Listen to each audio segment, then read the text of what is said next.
Paola Clua was still breastfeeding her 9-week-old daughter when ICE arrested her. So for 2 months, her husband, Adrian Clua, drove a nearly 8-hour round-trip drive twice a week from their home in Baton Rouge to the immigration prison in Monroe, Louisiana, so their daughter could nurse and so their 2-year-old son could see his mother. Paola is one of the many, many immigrants who believed they were following all of the rules, trying to gain citizenship legally, only to get caught up in the cruel dragnet of the Trump administration's immigration crackdown. Adrian Clua is a Marine veteran. He served this country for 5 years, serving in places like Korea and Japan and California, where he met Paola. The couple got married last year and started the process to get Paola a green card.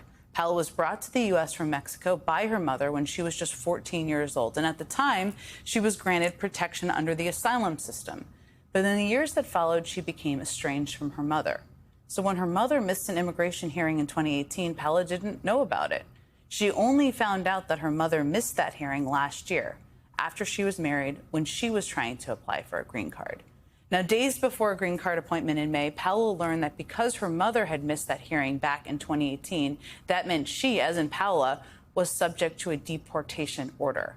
That made her understandably nervous, but she was still hopeful. She was married to a U.S. Marine veteran, after all. So the couple went to the green card appointment anyway. Now, at the appointment, they told the federal staffer about the order while explaining that they were trying to reopen her case. The staffer then asked Paola and Adrian to wait in the lobby for some paperwork for a follow-up appointment, which Adrian now believes was a ploy. Because soon after, ICE officers arrived, handcuffed Paola, and took her away. Again, her daughter was just 9 weeks old at the time. She has no criminal record, and she's married to a Marine veteran. That was May 27th. Now, 2 months later, Paola has finally been released. And according to her family's attorney, her release was in large part due to the work of you may find a surprising ally, I kind of did, Louisiana Republican Senator and staunch Trump backer John Kennedy. Emails reviewed by the Associated Press show that Kennedy's office said that it put in a request for Paola's release on Friday. By Monday, she was out. But even with a U.S. Marine veteran as her husband and the support of a Republican U.S. Senator, Paola was sent home with an ankle monitor that she will need to keep on until her immigration case is resolved, which the family's lawyer says will likely be a multi-year process. Here to tell us what all of that was like firsthand in their first national TV interview together are Paola and Adrian Clua. Thank you both so much for being here with us, for sharing your story. I'm so grateful, and I think it's so important for people to hear. First of all, Paola, let me ask both of you, actually. How are you doing? How are your kids doing? I'm a mom, too. My kids are a little bit older, but how are you all doing? We're doing great. I'm excited to have her home. I know she's happy to be home with the kids. Yeah, I'm happy to be back home with my kids and with my husband. I bet you are, and I bet you they're very happy to be home with you, too. That 2-year-old boy now, I'm sure, is very happy. Adrian, for people to understand, I tried to tell some of the story of what you have been through for the last 2 months. Your kids are so young. But how did you explain to your 2-year-old? I know he missed his mom. And is there anything I missed about your story and what you went through over the last 2 months in terms of trying to help the kids see their mom and help them understand what was happening?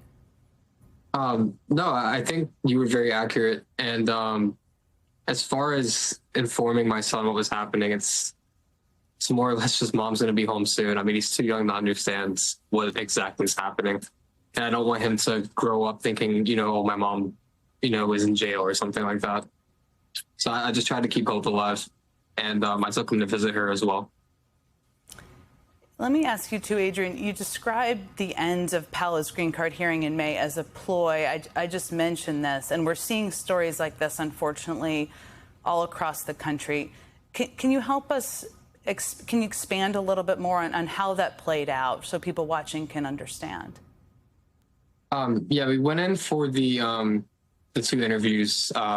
One is to verify that our marriage is legitimate, and the other one is the actual approval for a green card. And they decided our marriage is legitimate. And then during the next interview, they asked if we had a removal order, which we just found out about a week prior. And so, of course, we were honest about it because I feel like lying would have hurt us more. I'm sorry. And then the guy went to go talk to his supervisor, came back, completed the interview, told us we did great, and to wait in the lobby for paperwork regarding our next appointment, where we were met by the ICE agents. It's incredibly important for people to hear that's how it went down. It's unbelievable in this country that this is what is happening. Let me ask you, Paola, and thank you both again so much for sharing your story. I know it's probably not easy to do, and I'm incredibly grateful. You were in this detention center for 2 months. What was it like in there? Who else was in there with you? It is hard. It's difficult. Being, it's like prison, being detained, it's away from your family, from your kids, your husband. It is hard. And, like they have a lot of rules in the detention, a lot of rules, like it is good guards and it's a bad one still. And that's, detention center is not like use people like without criminal record. They have like people with criminal record and people without criminal record all together. So it's all very mixed different. all mixed together, staying together. Yes. What were the conditions like? I mean, did you have a place to sleep? Did you have food to eat? What else can you tell us about what it was like in there? It's breakfast at 4 a.m., lunch 10 a.m., dinner 4 p.m. Yes, we have bunked beds, but they are like this kind of jail prison bunked beds, like whereas the mattress is like this thin, like small. Yes, we do have blankets, but it's like 2 blankets only. And they give us like two uniforms, and they give you 1 pair of sweatpants and sweater. Used to be there. You are out now, and I know back with your family, which is so wonderful and a happy part of this story. I mentioned ICE is planning to put ankle monitors like the one you got sent home with on more than 180,000 immigrants. You are, again, a mother. You have no criminal record. You love your children. You're happily married. Your husband is a Marine. You were granted asylum when you were 14 years old. How do you feel? I can ask both of you this question about the fact that you are currently being required to wear an ankle monitor. I feel sad. I feel bad about it. I feel like even that I'm not a criminal person, I feel like I'm a criminal for the ankle monitor. I feel like I did something wrong. Like I feel bad with myself. I'm so incredibly sorry that's how you feel. I want to just last note that Senator Kennedy, as I just noted, was instrumental in helping you get out of this situation. Is there any message you'd like to send to lawmakers out there who are in a position to help and maybe reunite families like yours and people who have no criminal record, who just want to be back with their families and are just trying to do the right thing? Yes. All I can say is don't lose the hope. Be positive. Be patient, and everything will be okay. Don't lose the hope.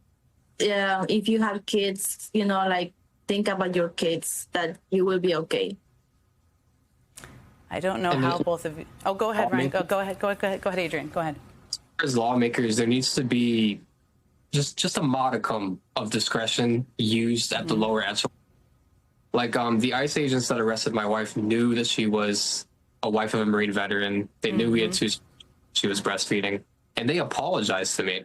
Like when they made they knew it was morally wrong, but they have a job to do. So the power to use discretion needs to not only be given to immigration judges and like the head of DHS and ICE. It needs to be like the enforcement removal officers that can make that decision.